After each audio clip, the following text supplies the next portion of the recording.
The term self-love has become normalized.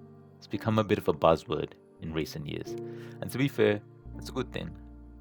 But, and there's always a but, it's important to realize that not all self-love is the same.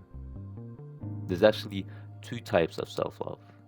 And the kind that most people talk about today usually looks something like having a good skincare routine every night, going out for a nice meal after a long week, hitting the gym, and the idea that you should care for yourself, respect yourself, and prioritize yourself, it's empowering. And these practices aren't bad in and of themselves, but, and like I said, there's always a but, the issue arises when these practices become the source of our self-worth, when they become the way that we generate love for ourselves, which for a lot of people is the case.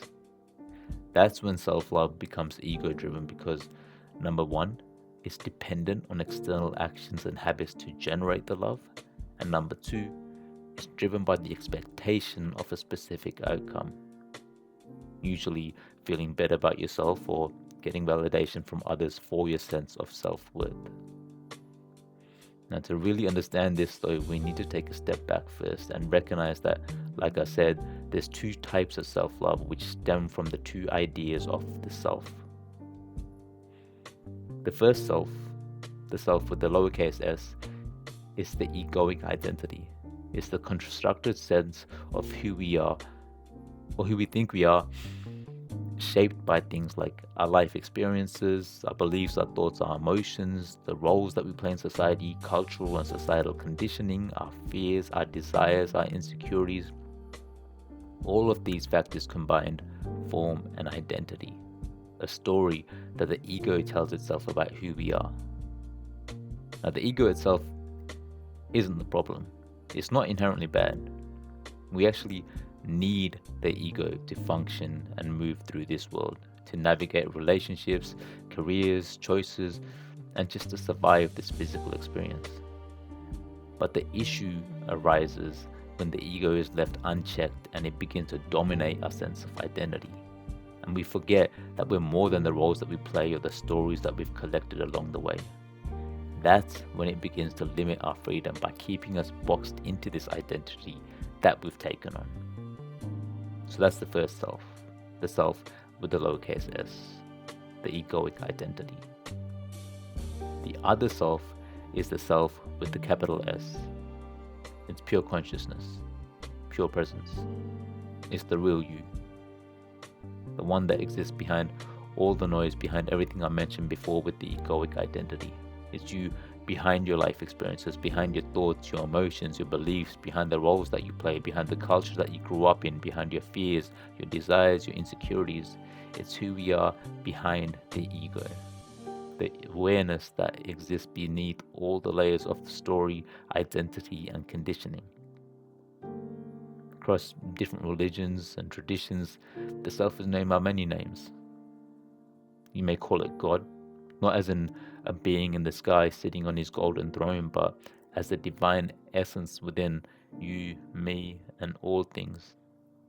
Others might call it the source, the divine, universal consciousness. In Hinduism, it's Atman. In Buddhism, Buddha nature. In spirituality, the soul or the higher self. In meditative psychology, the witness or the observer. Whatever name you use, the essence is the same. The self, with the capital S, is the divine within. And if that's true, if self with the capital S is God, and you can replace the word God with whatever you subscribe to, then the next question is, what is the nature of that divine self? And at its core, God, and like I said, replace the word God with whatever you subscribe to, is unconditional love in its purest form. Boundless, selfless love. And so now that we've defined both of the selves, moving forward, I'm going to be referring to self with the lowercase s as the egoic self, and self with the capital S as the divine self. Otherwise, I'm going to be confusing the fuck out of myself. So taking it back, if God is selfless love, as in love without the self, then God is love without the egoic identity. Divine self-love is the embodiment of God.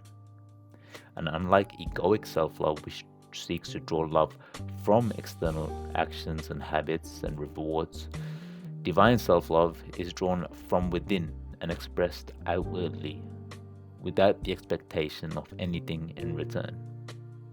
Through divine self-love, egoic self-love naturally flows. But unlike egoic self-love, divine self-love is not fleeting, it's not limited. Because divine self-love comes from within. It's an unlimited source that is coming from, rather than from the external world, which is confined by the laws of time, space, and matter, and hence will always be limited. So divine self-love is not about trying to become something new, but rather to remove whatever is blocking it, because our true nature is already love. It's about removing the blocks of the egoic identity. Things like insecurity, anger, separation, anxiety, jealousy, fear, whatever blocks you have.